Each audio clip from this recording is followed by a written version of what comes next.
Hey everybody, it's Saturday, August 7th, 2021. Really want to thank everyone for being here and for continuing to support this channel. As we continue to drift further into this economic financial twilight zone, I don't know what else to call it, but we have more important updates today. We're going to talk about the infrastructure bill and some of the things that are included in the infrastructure bill that I think you would agree with me on, that it's not the best way to spend, or in this case, it's not the best way for our leaders, quote unquote leaders, to take on additional debt and add to the already trillions of dollars in debt that we've already got that we'll never be able to pay back as a country. You know, a lot of this money that's created, that's put into existence via debt issuance, ends up overseas in other countries. So to think that the American working class is going to be able to pay off this debt or even pay down the debt is simply just, it's funny. It's laughable how many people actually think that this system is still somehow solvent. It's not. It's completely insolvent. But let's take a look at a few news stories today. Now let's take a look at the breakdown of all the jobs that were created in July. And this was, remember, the blowout job number, 950,000 approximate new jobs. And in our last report, we talked about, isn't it a coincidence that just a month after about half the states shut off the extra unemployment benefits, that we see this new, quote, blowout jobs number? We'll take a look at the types of jobs that are being created here.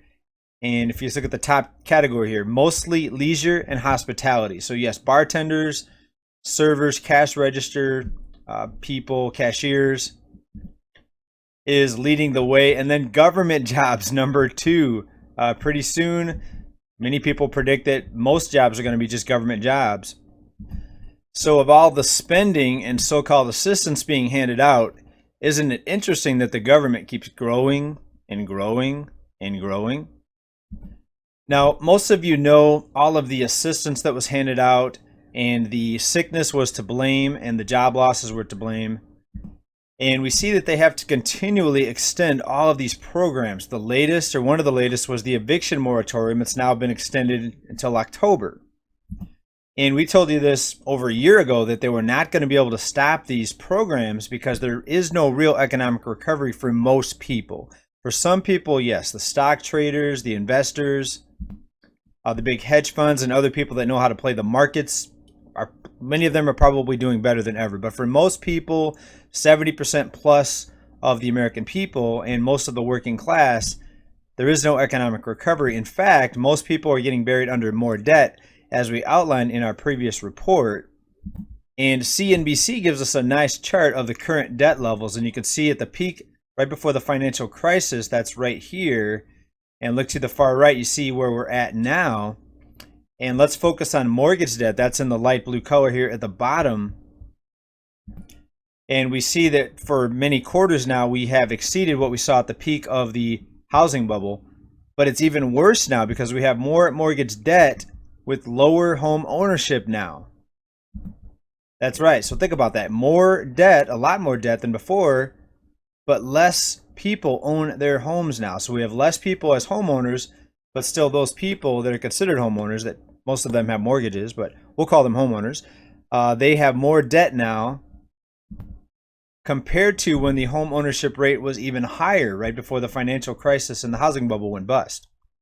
All right, so this chart, even though it looks pretty bad, still doesn't fully justify how bad it really is when you look at the home ownership rate combined with this debt.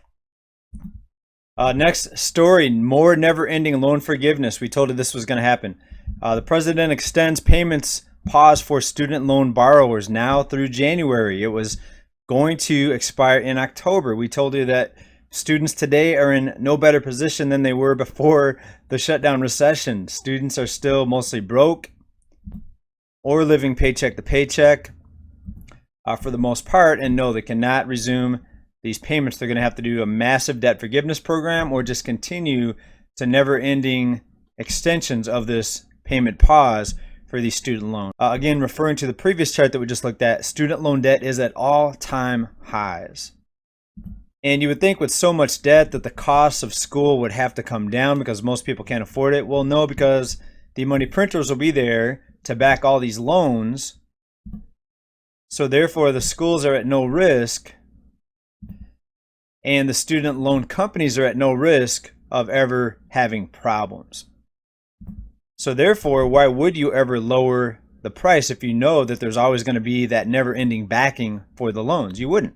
You would just keep increasing the price, because if the buyer or the borrower can always get a bigger and bigger loan, there's never going to be an incentive to lower the price. So this is why you'll never see the cost of schooling come down unless the monetary system is massively, massively transformed. And no one in power is talking about a massive transformation. It's just more spending, more propping up the markets, more debt issuance, more forgiveness programs, more liquidity for the banks, more debt for the working class population. And look at this, 42 million Americans under student loan debt right now. And with the types of jobs that we're seeing available now, I'm guessing a lot of these people probably won't be able to pay the average rent, let alone start paying down their student loan debt.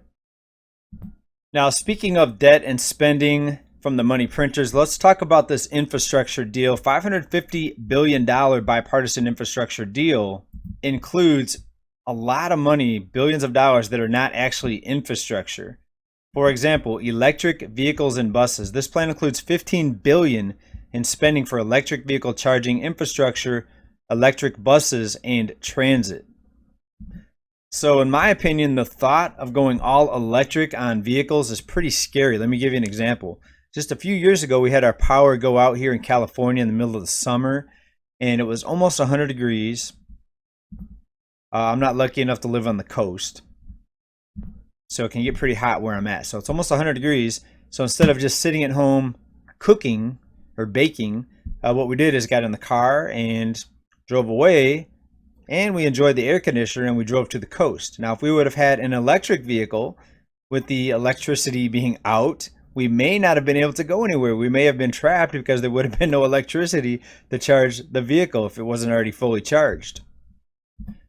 So you can see my concerns on going all electric, but yes, $15 billion in this quote-unquote infrastructure bill, and we're going to look a lot more into it here in the next few reports, and we're going to show you a lot of other ridiculous things that are included in this infrastructure bill, which is really a big spending package, which a lot of special interests are going to make a lot of money on in this case.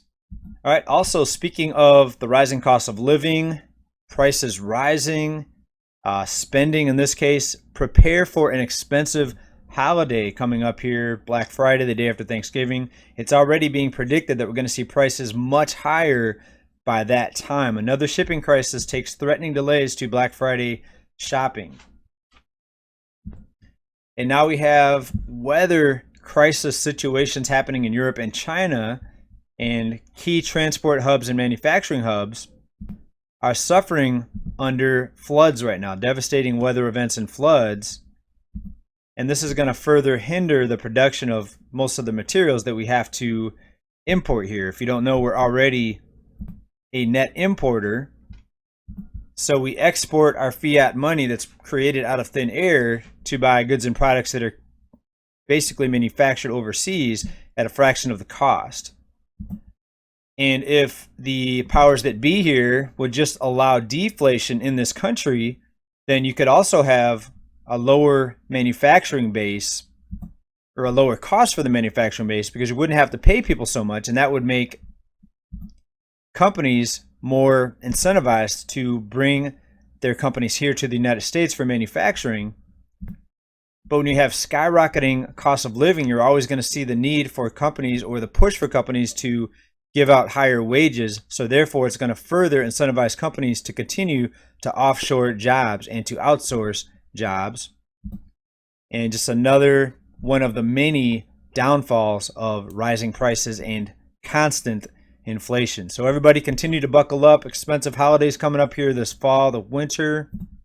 Expensive in general, not just for the holidays, but the cost of living is going to continue to go up. Continue to brace yourselves, prepare, keep stacking. Stay safe, everybody. Thanks for being here. Wish you well. Bye now.